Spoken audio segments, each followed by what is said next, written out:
오늘 저에게 주신 하나님의 말씀, 구약성경 예레미야서 2장 1절부터 3절까지 말씀입니다. 구약 1051쪽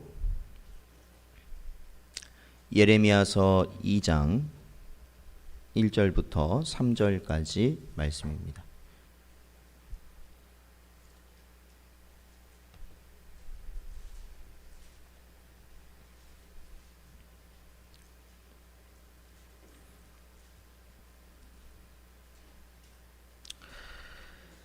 다 찾으셨으면 제가 봉독하겠습니다. 제가 봉독하겠습니다.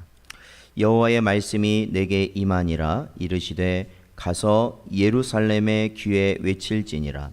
여호와께서 이와 같이 말씀하시기를 내가 너를 위하여 내 청년 때의 인애와 내 신혼 때의 사랑을 기억하노니 곧 씨 뿌리지 못하는 땅 그 광야에서 나를 따랐음이니라. 이스라엘은 여호와를 위한 성물 곧 그의 소산 중 첫 열매이니 그를 삼키는 자면 모두 벌을 받아 재앙이 그들에게 닥치리라. 여호와의 말씀이니라. 아멘. 기도하겠습니다. 하나님 감사합니다. 이 시간에도 저희들 부르시고 하나님께 예배할 수 있게 하시는 은혜 감사드립니다. 또한 오늘은 저희들이 절기상 맥주감사 주일로 하나님 앞에 감사의 심령을 담아 이 시간 나아가오니 이 시간 저희들의 마음이 온전히 하나님께 감사함으로 나아갈 수 있는 온전한 심령 될 수 있도록 성령께서 주장하여 주시옵시고 오늘도 주신 말씀을 감사히 받음으로 언제나 그 말씀에 순종하며 살아가는 저희 모두가 되게 하여 주시옵소서. 간절히 바라오며 예수님의 이름으로 기도하옵나이다. 아멘. 이 시간 함께 이렇게 고백하겠습니다. 읽고 듣고 순종합시다.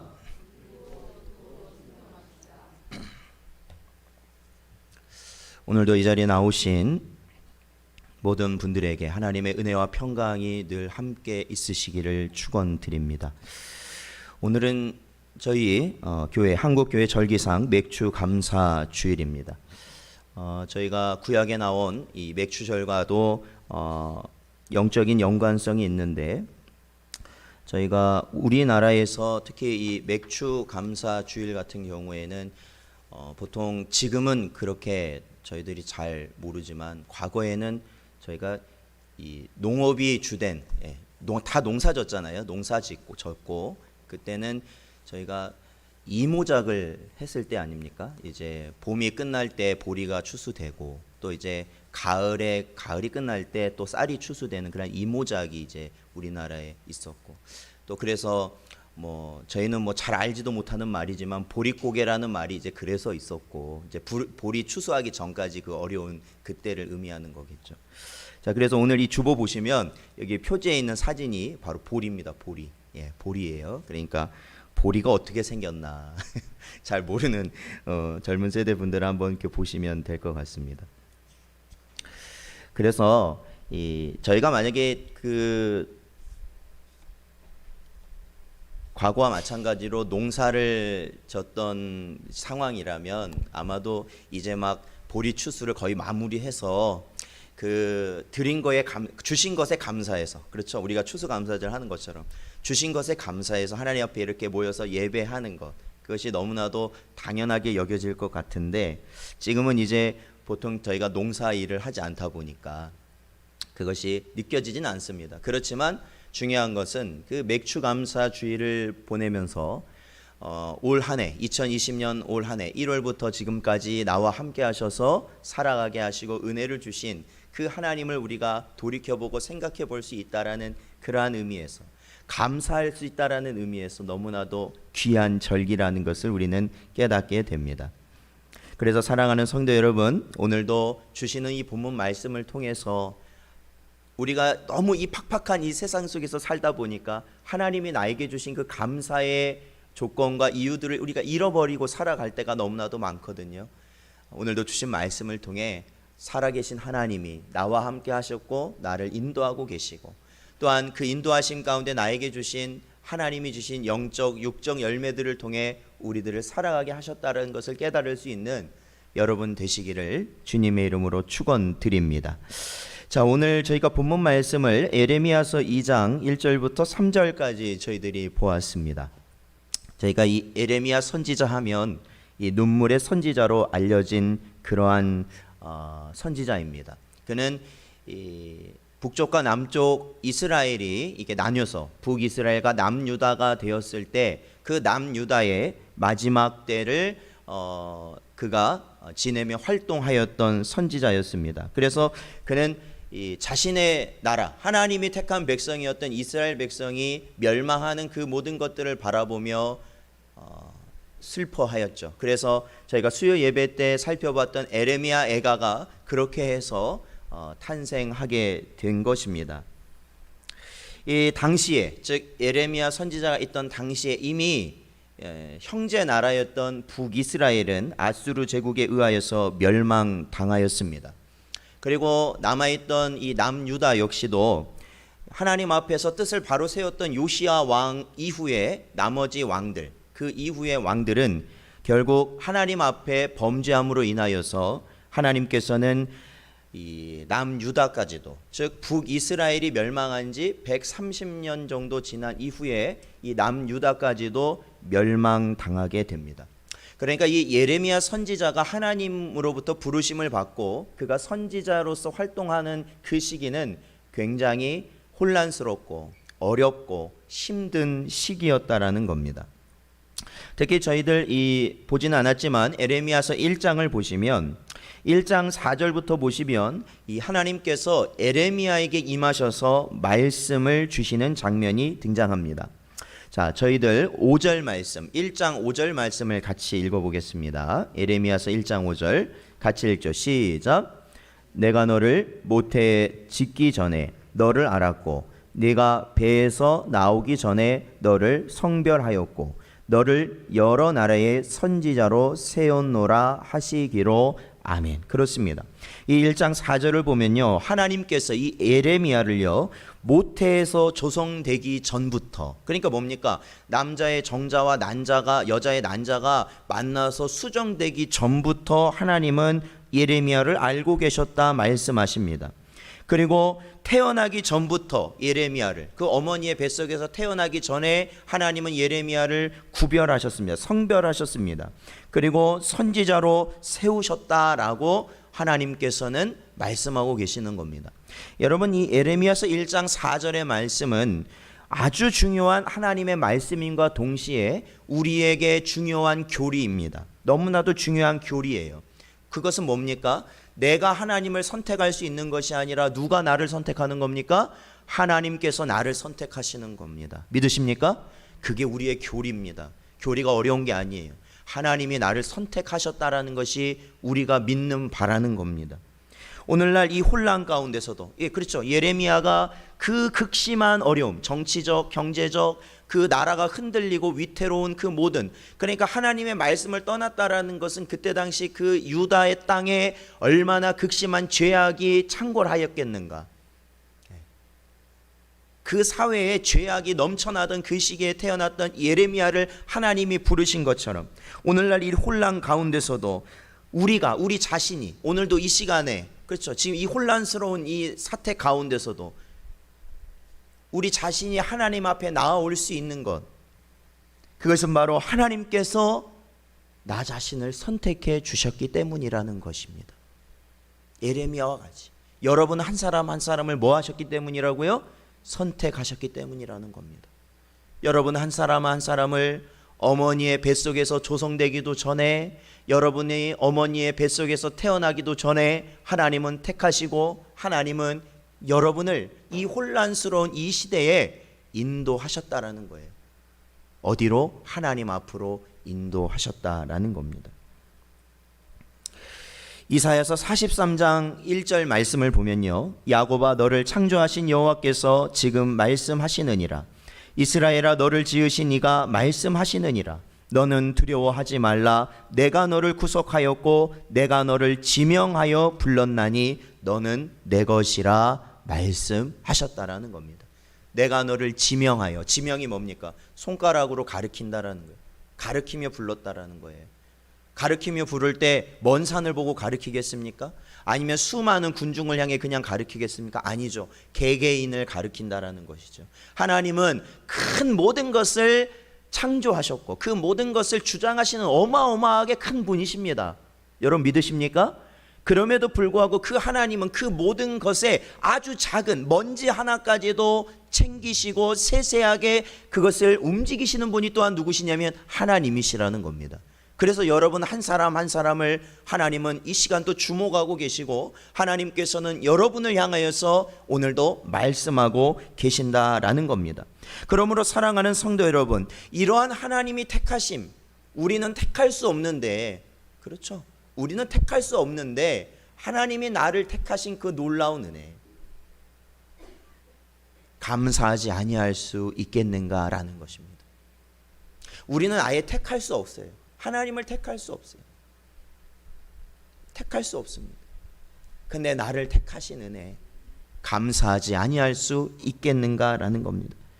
사랑하는 성도 여러분, 하나님께서는 이 예레미야를 택하셔서 어떻게 하셨습니까? 유다를 책망하셨습니다. 유다가 하나님의 말씀을 떠나고 하나님의 말씀을 버리고 우상을 섬기고 세상을 의지하고 다른 힘 있는 국가를 의지하는 것을 하나님은 책망하셨습니다. 그리고 그들이 하나님의 말씀을 떠날 때 그들이 죄를 일삼는 것, 죄를 일삼는 것. 예.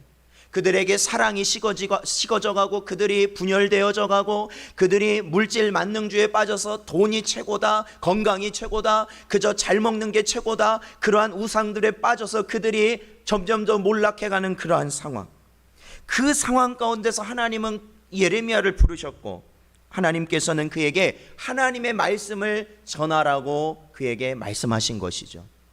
여러분 보십시오. 세상은 이미 하나님을 버렸습니다. 세상은 이미 하나님의 말씀에 귀를 기울이지 않습니다. 세상은 이미 돈이 그들에게 가장 귀한 것이고 먹는 것, 입는 것, 사는 것, 그들에게는 재미있게 하는 것, 자신을 쾌락을 주는 것들이 그들의 인생에게는 가장 귀한 신적 존재가 되어버렸는데 그러한 곳에 가서 하나님의 말씀을 전한다는 것, 그것은 너무나도 두려운 일 아니겠습니까? 여러분 지금 그렇잖아요. 어디 가서 여러분 교회 다닌다고 지난주에 예배 보고 왔다고 편하게 말할 수 있는 그런 분 있으신가요? 가급적이면 드러나지 않기를 원하진 않으세요? 예레미야도 두려웠어요. 왜요? 예레미야도 사람이잖아요. 사람들이 하나님의 말씀을 어떻게 생각하고 있는지 그는 다 알고 있었어요. 하나님의 교회를 어떻게 생각하고 있는지 그는 다 알고 있었단 말이에요. 그런 말을 할 때 핍박받을 것이 뻔하다는 것을 그는 알고 있었습니다. 배척받고 그는 쫓겨날 것임을 알고 있었어요. 그래서 그는 자신이 없었어요. 하나님 왜 저 선택하셨습니까? 저는 그거 할 수 없습니다. 그러나 하나님께서는 이 예레미야에게 어떻게 말씀하시냐면 하나님께서는 1장에 보면 8절과 17절과 19절에 걸쳐서 세 번에 걸쳐서 내가 너와 함께 할 것이다, 너는 담대하라, 내가 너를 보호할 것이다, 구원할 것이다, 그러므로 너는 어디에 가서든지 내 말을 전하라 말씀하셨습니다. 사랑하는 성도 여러분, 저와 여러분을 하나님이 택하셨죠.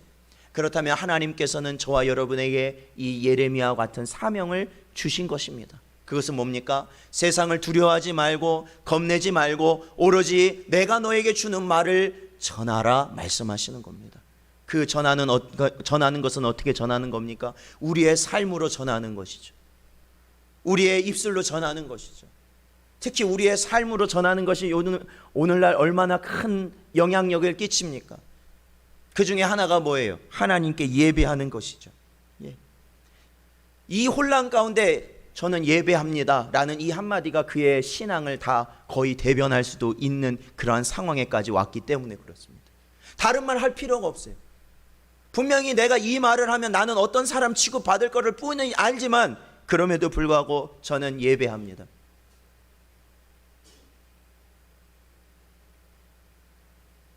저는 예배합니다.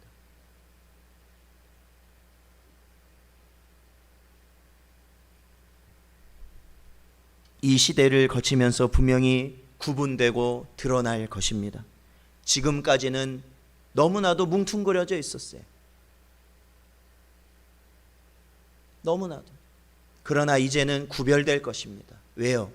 하나님이 원하시는 길을 가는 것이 고난이라는 것이 점점 느껴지기 시작하기 때문일 것이기 때문에 그렇습니다.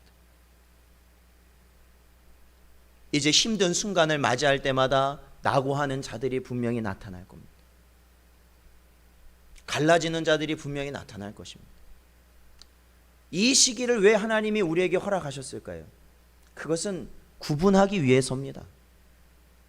구분하기 위해서예요. 추수 때는 가까워져 왔으니 이제는 구분하기 위해서입니다. 사랑하는 성도 여러분, 우리는 다른 많은 것들을 생각할 때 이거 하나만을 생각하십시오. 그건 뭐냐면 나에게 예배란 무엇인가? 나에게 하나님께 드리는 예배란 무엇인가? 그리고 그 질문 앞에 그 질문을 나에게 하며 하나님께 나아가십시오.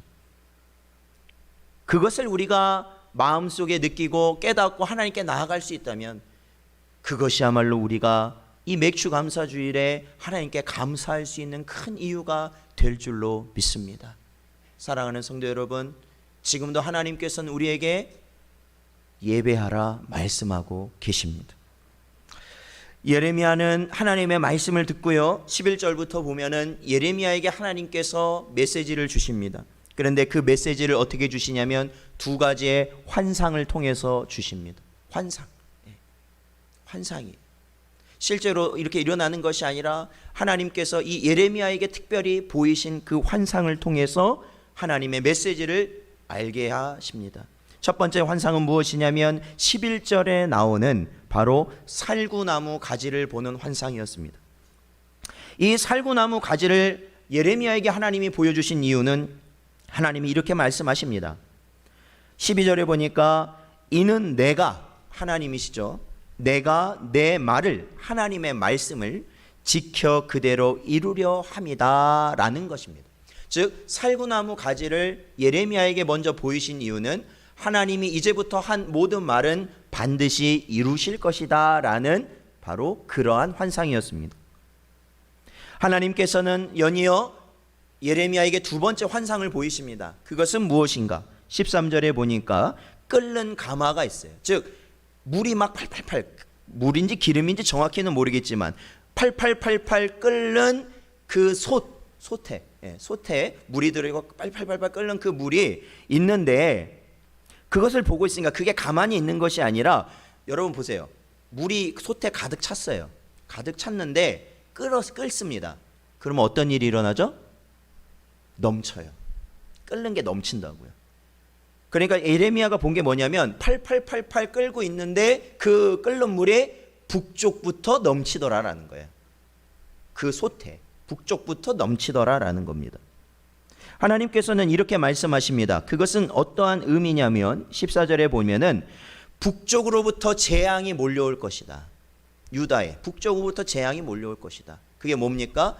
우리가 이 예언의 이 말씀의 결론을 보자면은 바벨론, 북쪽에 지배하는 유다 북쪽으로부터 제국을 형성하였던 바벨론이 결국에는 밀고 내려와서 유다를 멸망시키게 되는 것이죠. 바로 그것을 말씀하시는 겁니다. 그래서 15절에 보면 그들이 와서 예루살렘 성문 어귀에 각기 자리를 정하고 그 사방 모든 성벽과 유다 모든 성읍을 칠 것이다 예언하고 계십니다. 바로 하나님께서는 이 환상을 보이시면서 이 환상이 반드시 일어날 것이기 때문에 유다를 향해서 이 말을 하라는, 이 메시지를 전하라는 바로 이 하나님의 명령은 무엇을 의미하는 거냐면 회개하고 하나님의 말씀으로 돌아오라 라는 것이죠. 회개하고 하나님의 말씀으로 돌아와라. 하나님이 전하신 이 심판의 메시지에 대해서 정확한 반응을 보였던 모범 답안은 바로 이 이스라엘이나 유다 백성들이 그것을 보여주지 않았고 요나서에 나오는 니느웨 백성들이 보여주었습니다. 하나님의 심판의 메시지가 전해졌을 때 어떻게 해야 되는가, 그거를 이방 백성이 보여줬다는 거예요. 이방 백성, 하나님의 택한 백성이 아니라 이방 백성, 니느웨 백성들이 보여줬어요. 요나가 꾸역꾸역 진짜 억지로 하나님의 말씀을 받아서 니느웨 성에 가서 하나님이 너희를 심판할 거다라고 많이 전하지도 않았어요. 그냥 성 돌아다니면서 한 번 딱 전했는데 놀라운 역사가 일어났습니다. 그게 뭡니까? 그 소식을 들은 그 니느웨 성의 왕으로부터 심지어는 가축에 이르기까지 금식을 하며 하나님 앞에 회개하였더니 하나님이 어떻게 하셨습니까? 그 심판을 거둬주셨습니다. 거둬주셨어요. 이거는 뭐 이스라엘 백성이고 유다 백성이고서가 문제가 아니라 중요한 건 하나님께 회개하고 돌이키는 자를 하나님은 구원하신다라는 것을 분명히 보여주시는 장면입니다. 그러니까 하나님께서는 어떠한 자를 가장 사랑하시느냐? 성경을 보면 하나님은 어떠한 자를 결국 구원하시고 어떠한 자를 사랑하시고 어떠한 자에게 복을 주시고 어떠한 자를 하나님은 함께 하시느냐? 어떠한 자일까요? 성도라 불리는 사람, 직분 있는 사람, 교회에 있는 사람, 뭐 착한 일 많이 하는 사람?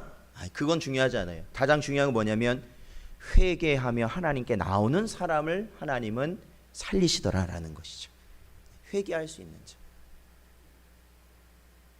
그러므로 사랑하는 성도 여러분, 오늘날 저와 여러분이 살아가면서 회개의 심령을 가지고 살아가고 있다면, 우리가 2020년 한 주간을 이 반년을 돌이켜 볼 때 뭐 먹을 것 주시고 입을 것 주시고 내 사업을 잘 되게 하시고 뭐 이러한 등등의 많은 하나님께 감사할 조건이 있겠지만 그러한 거는요 사실은요 좀 그냥 놔두세요.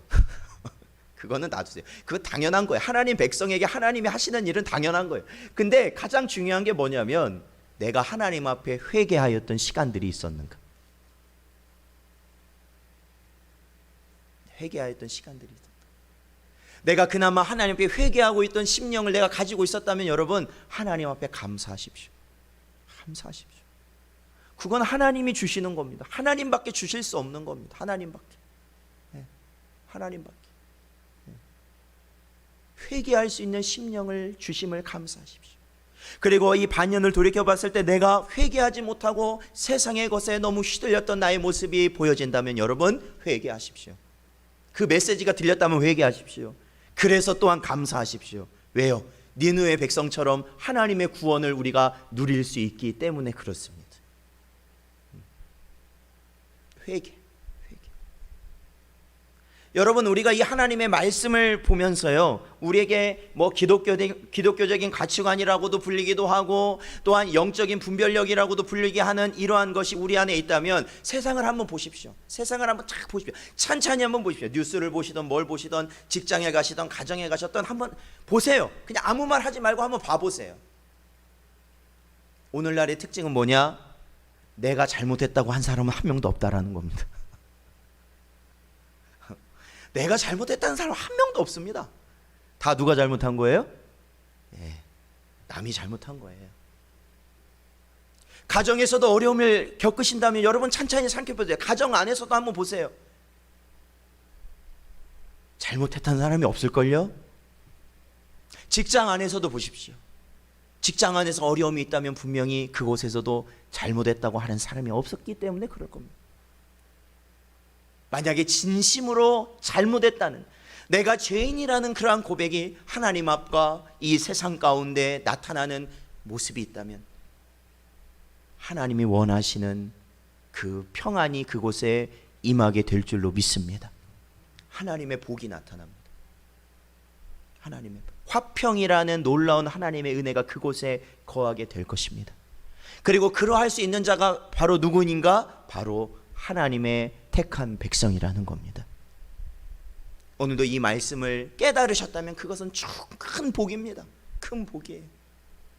사랑하는 성도 여러분, 이제 이 남은 반년 오늘부터 시작해서 저희들이 이제 추수감사절 될 때 또 우리가 이 감사에 대해서 저희들이 나누지 않겠습니까? 사랑하는 성도 여러분, 하나님이 주신 회개가 내 마음과 내 입술에서 떠나지 않고 언제나 하나님이 주신 은혜로 살아가시는 여러분 되시기를 주님의 이름으로 축원드립니다. 그래서 이 오늘 본문 말씀 보면은 방금도 보았던 것처럼 하나님께서는 예레미야에게 뭘 주셨어요? 환상을 주셨어요. 환상. 즉 그게 뭐냐면 하나님의 말씀입니다. 하나님의 말씀을 주셨어요. 그 말씀을 주셨어요. 세상 사람이 볼 수 없는, 이 다른 유다 백성이 볼 수 없는 하나님의 말씀을 예레미야에게 주셨습니다. 그것은 어떠한 것일까요? 저와 여러분에게도 하나님께서는 바로 이 예레미야가 받은 하나님의 지식과 지혜를 주신다라는 겁니다. 그것은 어떤 의미인가? 사도행전 2장 17절 말씀을 보면 이렇게 되어 있습니다. 하나님이 말씀하시기를 말세에 내가 내 영을 모든 육체에 부어주리니 너희의 자녀들은 예언할 것이요 너희의 젊은이들은 환상을 보고 너희의 늙은이들은 꿈을 꾸리라 말씀하셨습니다. 이게 뭡니까? 결국에는 말세에 하나님의 영, 성령이 우리와 함께 하심으로 모든 자들이, 여기서 말한 예언이라든지 환상이라든지 꿈은 같은 겁니다. 결국엔 같은 거예요. 뭐냐? 하나님이 보여주시는 것을 보게 될 거라는 겁니다. 하나님이 보여주시는 것. 그러니까 이것은 세상이 볼 수 있을까요? 없을까요? 없습니다. 여러분, 우리가 이 예배에 힘쓸 수 있는 것은 하나님이 이 예배를 통해 하나님은 나에게 보여주시고 있기 때문에 그렇습니다.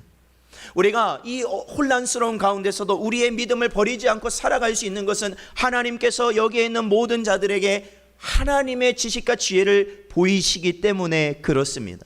그래서 이 세상의 험한 조류에 우리는 휩쓸리지 않는 것입니다. 사랑하는 성도 여러분, 우리는 이제 이러할 때일수록 하나님이 보이신 것을 바라봐야 됩니다. 하나님이 보이신 것. 우리가 세상에 보이는 많은 것들을 묻죠. 우리가 눈만 뜨면 보이는 것이 세상의 것입니다. 그런데 이제는 그 세상의 것들을 바라볼 때 그 안에서 역사하시는 하나님의 은혜를 바라보고 또한 내 안에서 하나님이 부르시는 그 부르심을 들어야 됩니다. 하나님의 부르심은 뭡니까? 예배하라는 겁니다. 예배하라. 예배하라. 이제는 교회를 선물 준다고 해서 오는 시대 끝났습니다. 교회를 어떠한 친교의 목적으로 모이는 시대 끝났습니다, 여러분. 그것이 바로 코로나 이후 세대입니다. 이제는 누가 불러야 옵니까? 내 안에 성령께서 내 마음 움직이셔야 가는 겁니다. 다른 걸로 되는 게 아닙니다. 다른 거 아무리 좋아봤자 내 목숨하고 그거 바꿀 수 있겠습니까? 없습니다. 그렇기 때문에 이러할 때 하나님께서는 하나님이 택하시고 하나님께서 보시기에 바른 교회들, 하나님께서 정말로 참으로 귀하게 여기시는 교회들을 세워져 나아가게 하시는 줄로 믿습니다. 왜요? 그때는 성령께서 인도한 자만을 이끄시기 때문에 그래요. 내 마음을 움직이는 자만 온단 말이에요. 내 마음을. 마치 초대교회가 그랬던 것처럼, 마치 한국교회 초기에 그랬던 것처럼 수십리 소용없어요. 하나님께서 그들의 마음을 움직일 때 그들은 먹을 것이 없고 입을 것이 없고 갈 차비가 없고 걸어갈 수밖에 없어도 수십리 가갔습니다. 왜요? 하나님이 그 마음을 움직이시기 때문에 그래요. 이제는 그 시대입니다. 이제는 내가 성도입네, 내가 직분자네, 여러분 그런 거 이제 소용없습니다. 중요한 것은 뭐예요? 그 마음속에서 참으로 하나님의 성령이 말씀하시고 그 사람이 하나님의 말씀에 순종하고 있느냐가 이제는 너무나도 분명히 드러나는 시대이기 때문에 그렇습니다. 이것은 제가 뭐라고 할 게 없습니다. 그냥 알아서 다 정리가 되는 거예요. 사랑하는 성도 여러분, 언제나 우리 마음 가운데서 말씀하시는 성령님의 음성에 여러분이 민감히 반응하시고 그 말씀을 쫓아 나아가시는 여러분 되시기를 축원드립니다. 이제는 진짜 그래요. 진짜 그렇습니다. 오늘 본문을 보면요, 분명히 1장에 보면은 하나님께서 이 유다 백성에게 진노하시고 결국 멸망시키실 것이라는 말씀 아니시겠습니까? 이 에레미야 애가서를 보면 그때 얼마나 비참했는지를 저희가 이 수요 예배를 통해서 저희들이 살펴봤는데, 먹을 것이 없으니까 어떻게 했다고요? 자기 어린 자녀가 죽으면 그 자녀의 시친을 먹어야 될 정도였다는 거예요. 끔찍하죠. 그 비참함을 유다가 겪어요. 결국 하나님 말씀을 떠나서요. 그런데 하나님께서는 구약의 여러 선지서들과 마찬가지이지만 바로 이 에레미야서에서도 그들을 향하여서 심판하여 너희가 멸망할 것이다로 이 메시지를 맺는 것이 아니라 하나님께서는 그들에게 긍휼함을 선포하십니다. 긍휼함. 하나님께서는 하나님의 택한 백성을 절대로 죽이시기 위하여 재앙을 내리시는 것이 아니다라는 것을 모든 선지자는 동일하게 기록하고 있습니다. 비록 우리가 잘못해요. 그렇잖아요. 사람이 잘못할 수 있죠. 우리가 하나님의 백성이라고 해도, 택함 받은 백성이라고 해도 하나님의 말씀대로 따라하기보다는 우리의 육신을 따라갈 수 있죠. 그런데 하나님께서는 그를 그래요, 책망도 하십니다. 훈계도 하세요. 그런데 죽이기 위해서 하시는 건 아니라는 거예요. 항상 말씀드리죠. 왜? 그들이 깨닫고 멸망의 길로 가지 않고 생명의 길로 돌아올 수 있도록 하나님께서는 은혜를 베푸시는 사랑의 방법이기 때문에 그렇습니다. 그래서 오늘 이 본문 말씀에 보면 2장 2절 말씀이거든요. 2장 2절 말씀에 보면, 자, 2장 2절 말씀 같이 한번 읽어볼까요? 시작. 가서 예루살렘의 귀에 외칠지니라 여호와께서 이와 같이 말씀하시기를 내가 너를 위하여 내 청년 때의 인애와 내 신혼 때의 사랑을 기억하노니 곧 씨 뿌리지 못하는 땅 그 광야에서 나를 따랐음이니라. 아멘. 그렇습니다. 저는 이 말씀 보면서 이 말이 가장 많이 생각났어요. 이제 그 연세 드신 그런 이제 권사님들이나 집사님들하고 간혹 이야기하다 보면 이런 말 있잖아요. 아유, 내가 젊었을 때는 막 철야를 하고 뭐 내가 하나님 앞에 이런 헌신을 하고 내가 그땐 말이야. 아우, 지금은 아무것도 아니야. 막 이렇게 말씀하시는 그 장면. 근데 여러분 여기 보시면요, 그거예요. 하나님께서는 하나님의 택한 백성들의 청년 때의 인애, 이 인애라는 것은 여기서는 성실이에요. 청년 때의 그 성실함으로 하나님을 섬겼던 것, 그리고 신혼 때의 사랑. 여러분 이 신혼 때의 사랑, 얼마나 그 사랑이, 그렇죠? 예, 무슨 의미인지 아시겠죠? 신혼 때의 사랑, 이 불같은 뜨거운 그 있잖아요. 하나님을 향해서 그렇게 우리의 불같은 그러한 사랑, 그 모습 하나님께서는 어떻게 하신다는 겁니까? 기억하신다라는 거예요. 기억하신다.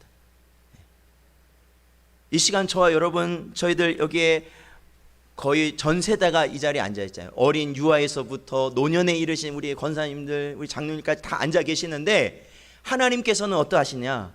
우리 권사님들의 그 젊은 시절, 우리 노년에 계신 분들의 그 젊은 시절의 신앙생활을 어떻게 하신다? 다 기억하신다. 다 기억하신다. 하나님이 다 기억하신다. 하나님 어떻게 했는지 하나님이 다 기억하신다라는 거예요. 이 이스라엘 백성을 향하여서는 하나님이 언제를 지목하시냐면 2절 하반절 보니까 씨 뿌리지 못하는 땅 그 광야에서 나를 따랐습니다. 이게 언제입니까? 바로 40년 동안 이스라엘 백성이 광야에서 생활할 때 아니에요. 그때 씨를 뿌릴 수 있어요, 없어요? 없어요. 그러니까 뭐 먹고 살았습니까? 만나와 메추라기. 하나님께서 반석에 물을 이렇게 뭐예요? 나게 하시면 그 물을 마셨다라는 거예요. 다 그렇게 살았다라는 거예요. 너희가 다 그렇게 살았다. 지금은 너네가 갖고 있는 뭐 돈이나 명예나 그런 거 갖고 너네가 사는 거 같냐? 너네 광야에 있을 때, 아무것도 없을 때 그렇게 너네가 40년을 살았다. 너네가 그렇게 나를 따라다녔다라고 하나님은 말씀하시고 그때를 어떻게 하시냐면 기억하신다라는 겁니다. 그때를 기억하신다. 그때를 기억하신다.